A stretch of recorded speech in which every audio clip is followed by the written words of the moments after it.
and buy the dream house. It was give back.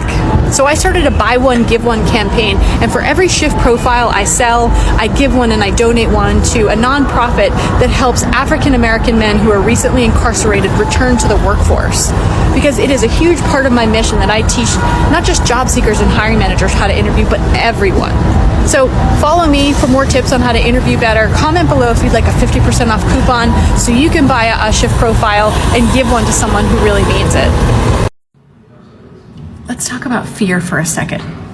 The fear of putting yourself out there, the fear of making a presentation, the fear of an interview. You may confuse fear with being bad at something. You may think that because you're afraid of going out for that job or making that presentation that you're going to be bad at it. No. Fear is always the first step. Just because you're afraid of that interview does not mean you're going to be bad at it. Just because you're afraid of making that presentation doesn't mean you are going to be bad at it.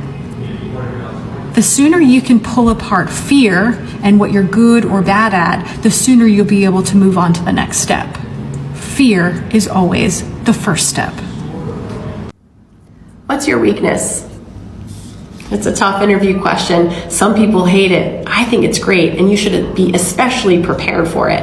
My name's Anna Papalia, and I teach people how to interview better, and I want to walk you through exactly how to prepare for this question. First off, everyone has weaknesses, and the reason we ask you this question is because we want to know what yours are. For example, put yourself in their shoes. If you were hiring someone, or if you were a prospective boss, or you owned a company, and you were about to pay a lot of money, a salary, and invest in someone, you would want to know where they need to work on, their areas of improvement.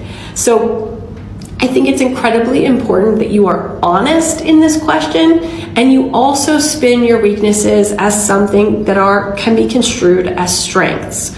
So for example, there are some weaknesses you should just never talk about in an interview, like I'm a procrastinator, or I can't get anywhere on time. Like, you can't construe that into a strength no matter how hard you try.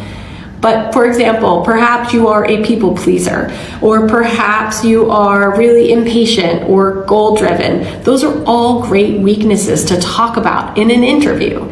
So I want you to give it a try. I want you to practice. I want you to come up with 5 weaknesses, because I have seen hiring managers ask someone, what's your weakness?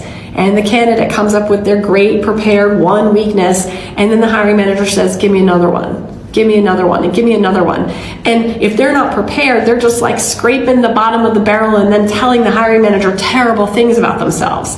This is not a confessional. I don't want to know all the worst things about you. I just want to know a few things that you're working on as a prospective employee. If you're having issues coming up with what your weaknesses are, take our scientifically valid personality assessment and receive a shift profile, which is a customized interview prep workbook that outlines everything that you're doing right and wrong in interviews, and there's an entire section on how to answer this exact question. How do you come up with your strengths and weaknesses? The link is in my bio. Follow me for more tips on how to interview better, and good luck. Everybody grown until it's time to communicate, apologize, or tell the truth. Did you know that there are 5 different types of interview questions that you should be prepared for before you go into an interview? My name's Anna Papalia, and I teach people how to interview better. And yeah, we know ahead of an interview you should read the job description, check out the company's website, and look at the person's LinkedIn profile. But did you know that there are 5 different types of interview questions that you should prepare for? Number 1, standard interview questions like, can you tell me about yourself? Number 2, technical questions aimed at getting to know your technical expertise.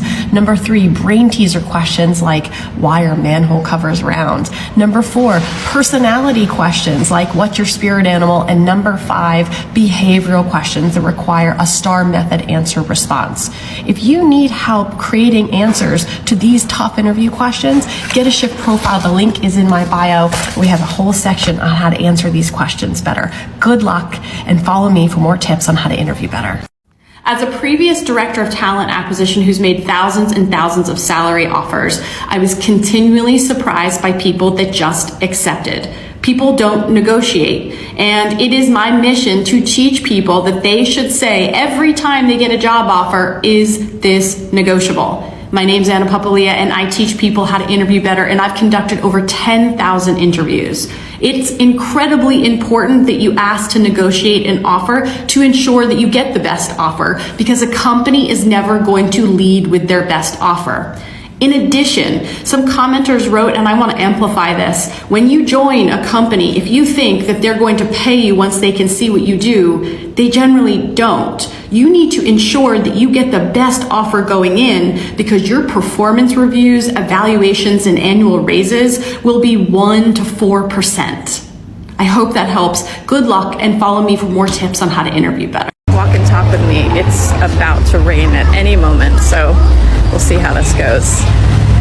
A little recap of my week. I saw a lot of private clients this week.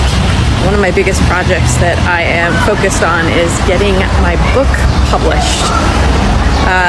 I wrote this book during COVID when things were slower, and now it's time to get it out into the world. So to get a book published, you have to have a query letter and a book proposal, and you either approach agents or go directly to publishers. Sometimes it's a convoluted process. So working on some internal projects at my business, and I think I have 4 private clients today. Something I've been thinking a lot about these last 24 hours is what attracts us to certain opportunities and to certain people to some extent. You know, interviewing for a job is a lot like dating. A long time ago, my old neighbor told me a little pearl of wisdom that stuck with me for a very long time. She said, this very same thing that makes you fall in love with your spouse is going to be the very same thing that makes you fall out of love with your spouse. And I think that you can apply this to work and to jobs as well. Like, if you're interviewing and you fall in love with a position, years later, you're still in that job, can you look back and think, like, is it the same thing that makes you fall out of love with this position? How do you communicate to people when you're falling out of love at work, for example? Every morning on these walks, I see the same people.